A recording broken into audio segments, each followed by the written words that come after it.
Cuman janganlah melabelkan, oh ini salafi, ini enggak. Padahal siapa yang ikut kepada ulama-ulama salaf itu salafi. Ada pengikut 4 kan yang utama sekali. Nanti berpengaruh umpamanya di arah Irak. Mungkin yang berpengaruh di situ adalah Imam Malik atau daerah mungkin nanti imamnya Imam Abu Hanifah yang berpengaruh. Nah, Indonesia ini ibu-ibu, Indonesia ini yang paling berpengaruh itu pengikutnya Imam Syafi'i. Iya kan? Nah, kok bisa pengaruh? Karena murid-muridnya itu. Nah, gitu. Murid-muridnya itulah yang menyebarkan, di mana muridnya itu banyak menyebar. Oh, di Indonesia banyak muridnya Imam Syafi'i. Nah, gitu. Nanti kalau Imam Ahmad, nah ini yang banyak sekarang. Jadi mungkin yang mengaji ini salafi ini sebenarnya banyaknya ke Imam Ahmad. Tapi mereka nggak mau pula nyebutkan Imam Ahmad Hanabila. Ya kan, sebut aja lah kami ini pengikut Imam Ahmad, selesai kok. Jangan mengatakan ini kami salafi, ini yang enggak salafi, enggak. Yang salafi itu adalah orang yang mengikuti pemahaman ulama salaf. Nah, gitu. Iya, makanya kita ya salaf itu kita nahnu kullu salafi. Kita ini semuanya yang mengikut, ya kan, mengikut Nabi melalui pemahaman imam-imam yang ada. Selama tidak bertentangan dengan imam yang 4 itu, ya ikut saja. Oh, saya pahamnya kepada Imam Malik, ya ikutlah Imam Malik. Saya pahamnya Imam Syafi'i. Oh, saya kalau bersentuh laki-laki perempuan batal wuduk, berarti sepaham dengan Imam Syafi'i. Kalau tidak ada getaran Ustaz, saya tidak batal wuduk. Nah, berarti kalau ada getaran baru batal wuduk, berarti Imam Malik tuh. Iya kan? Kalau saya tidak ada batal Ustaz, kecuali hubungan suami istri. Nah, itu berarti imamnya Abu Hanifah tuh. Aja. Tidak ada pula yang harus melarang dicampur. Mana ada ulama yang 4 itu tidak bertemu dengan Rasulullah. Imam Abu Hanifah itu lahirnya tahun 95 Hijriah. Imam Syafi'i lahirnya 150 Hijriah. Tidak pernah beliau itu ketemu dengan Nabi. Siapa pula yang melarang? Ya kalau seandainya kita kaji umpamanya gini, ternyata dalam satu kasus ini kita lebih kuat rasanya pemikiran kita. Umpamanya saya berpikir bersentuhan laki-laki dengan perempuan itu tidak batal wudhu. Dalam kajian saya itu begini, karena aula mastumun nisa itu bukan bersentuhan, tapi itu adalah berhubungan suami istri. Jadi saya paham di situ. Oh, kebetulan paham yang seperti ini itu adanya di Imam Abu Hanifah dan termasuk Imam Ahmad. Jadi kalau bersentuhan laki-laki dengan perempuan tidak batal wudhu. Tapi ada orang lain yang mengkaji, oh kalau menurut saya batal wudhu Ustaz. Dalam segi ini dia pakai Imam Syafi'i. Mungkin nanti dalam kasus yang lain dia cocoknya dengan Imam Ahmad. Dalam kasus ini dekatnya dengan Imam Malik. Bisa seperti itu. Tidak ada pula. Jadi itu sebenarnya kalau agama ini ibu-ibu memang mencari yang ringan, Bu.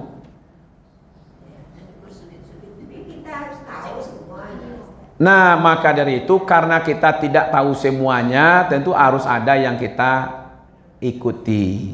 Nah, itulah tadi. Ya kan? Kalau ibu cari seorang itu sadonya tentu tidak bisa. Sekurang-kurangnya pendapat-pendapat ini menjadi pertimbangan. Di Muhammadiyah lahirlah namanya tarjih. Tarjih itu apa?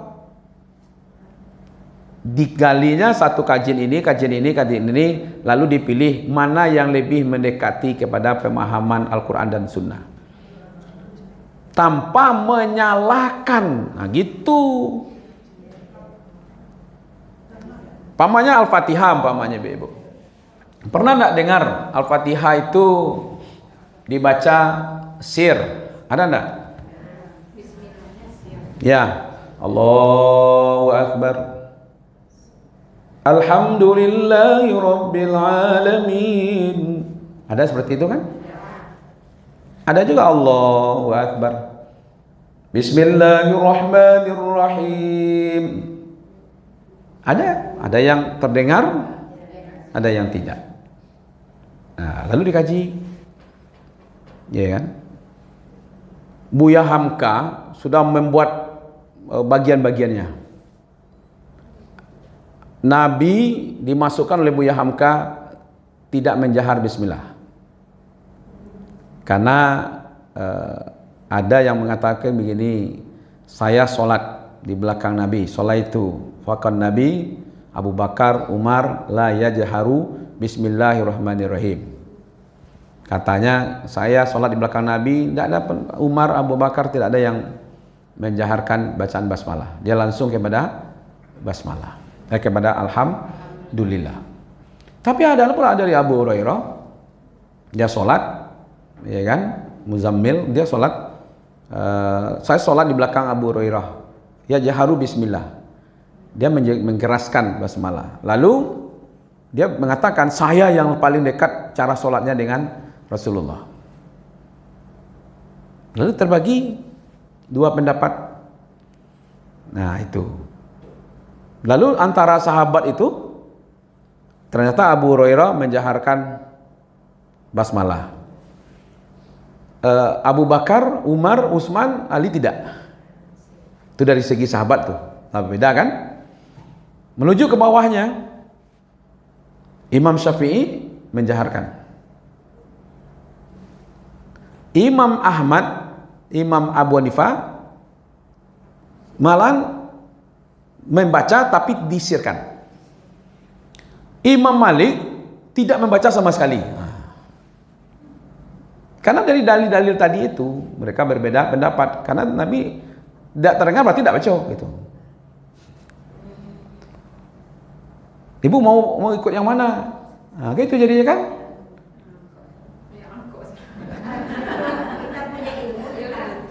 Iya, maka dari itu kita ini karena bagian dari umat, kita pahami saja.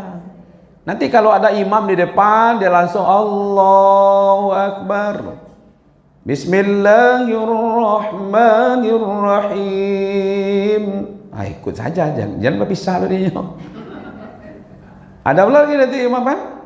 Allahu Akbar, Alhamdulillahi Rabbil Alamin. Yang baru paham, kau Muhammadiyah kau. Jadi pas kamu ditanya di Makkah, Ustaz, banyak Muhammadiyah sekoyo Ustaz. Baik tu. Dah ada sama saya Muhammadiyah tadi. Yo siko Muhammadiyah si sedekah je.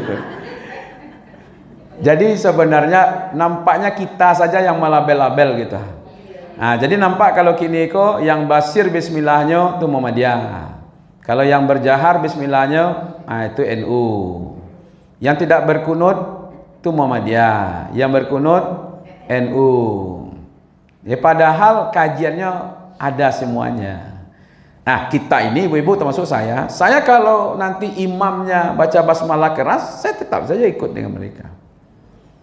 Kalau mereka pakai kunut salat subuhnya, saya tetap aja ikut, ya kan? Karena itu ikhtilaf ulama di situ. Sikap kita ini yang tidak boleh, Bu. Kalau tidak sepaham jawab, itu dianggap tidak satu golongan. Nah, itu yang tidak dibolehkan. Akhirnya berpecah belah lah kita.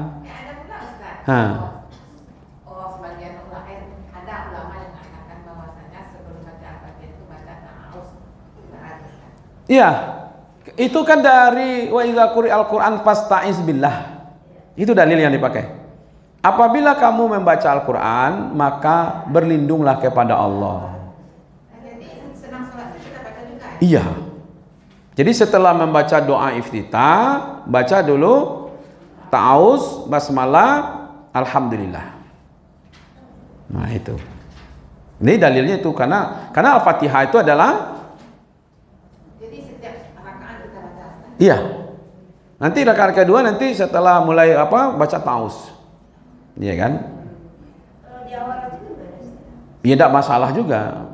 Ya kan? Tidak dibaca dia tidak bagian rukun. Cuman kan karena ada ayat yang memerintahkan. Ya, bacalah a'udzubillah, berlindunglah kamu kepada Allah. Ya. Jadi kita ibu di pondok ini jangan terfokus kepada satu pendapat. Amalkan saja yang kita pahami, nanti pahami apa yang diamalkan oleh orang lain. Kita tidak akan mengkultuskan di sini ini yang benar tidak, karena memang saya selama ini memahami bahwa di dalam Islam itulah kehebatan Islam. Paham itu banyak. Justru nanti paham itulah yang akan menampung. Coba kalau ada orang yang paham bersentuhan laki-laki perempuan batal, ternyata yang ada cuma satu saja, tidak batal. Berarti paham mereka yang pikiran mereka batal ini tidak tertampung dalam Islam kan? Jadi ada rahasianya. Kalau Allah ingin mau satu paham saja, apa sulitnya? Gitu ya. Itu tandanya manusiaku diberi oleh Allah bermacam-macam pikiran. Maka dalam Islam tuh selama dia tidak berselisih dalam yang asal gitu ya. Pamannya kita mengatakan Allah itu wahid, ahad. Ini mengatakan dua, itu udah keluar lagi itu. Itu bara Allah kau Tuhan kau bara tiga. Baik itu ikhtilaf ulama tu. Ada yang mengatakan satu, ada yang mengatakan tiga. Tidak mau itu. Itu tidak ada ikhtilaf itu di luar Islam itunya. Ya kan? Nah, yang pokok-pokok seperti itu. Ya kan? Kemana ngadap kiblat? Tidak ada orang yang tidak sepakat. Ke Baitullah, ke Haram. Tidak ada ulama baru ustaznya ngadoknya ke Jakarta umpamanya. Nah, itu dia terima itu Bu. Itu masalah asal tidak bisa tu dah. Ya kan?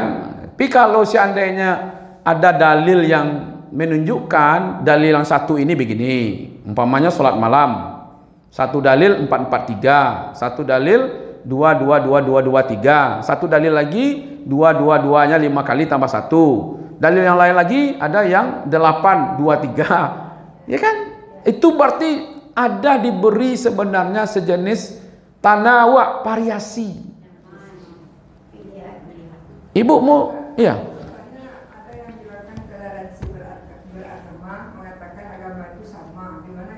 Nah, kalau itu tidak toleransi itu sudah keluar dari agama. Kalau semua agama sama, kalau tidak jadi orang kafir dia jadi orang munafik itu. Kan ikan kepake juga di belakangnya. Maka dari itu, kalau ini masalah agama sudah asal. Allah mengatakan inna dina indallah Islam, itu kuncinya. Sesungguhnya agama di sisi Allah hanya Islam. Wa may yabtaghi ghairal Islam madina falay yuqbala minhu. Siapa yang mencari agama selain daripada Islam, maka agamanya itu ditolak. Nah, kalau semua agama itu dianggapnya sama, maka itu boleh saja dia pindah. Coba suruh dia pindah kepada Kristen. Kalau ada ustaz-ustaz mengatakan nanti semua agama sama, coba anda setelah keluar dari Islam dan masuk Kristen, mau enggak? Kalau sama kan?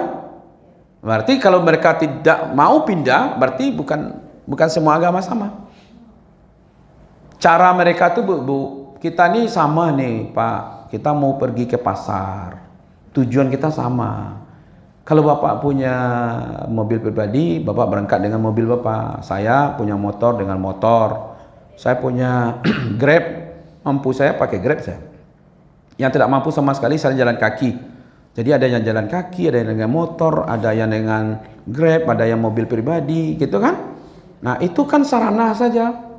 Kita tujuannya apa tadi? Pasar. Begitu logika mereka. Tujuan kita sama semua ke surga. Cuman ada yang pakai Kristen, ada yang pakai Katolik, ada pakai Yahudi, ada pakai ini, pakai Islam. Tidak bisa logika itu dipakai untuk agama karena dibatasi. Sudah dibatasi oleh Allah. Al-yauma akmaltu lakum dinakum. Hari ini telah kusempurnakan bagimu agama. Wa raditu lakumul Islam Madinah. Dan aku ridhoi untuk agama itu hanya Islam. Tidak ada lagi itu. Itu tidak bisa itu beda pendapat tu Ustaz. Tidak. Tak ada beda pendapat di situ kecuali orang yang beda pendapatan. Oke, ibu-ibu, itu kajian kita sudah jam 11:04. Ya, kita tutup dengan bacakan hamdalah. Alhamdulillahirabbil alamin. Insyaallah besok dengan Ustaz Zulfi hari Sabtu. Itu baca Al-Kahfi di Jumat itu ada dalilnya Ustaz? Ya, sahih dalilnya. Sahih. Al-Kahfi, kemudian Al-Muluk ketika malam. Ya. Hari Ahad dengan Ustaz Suprizen.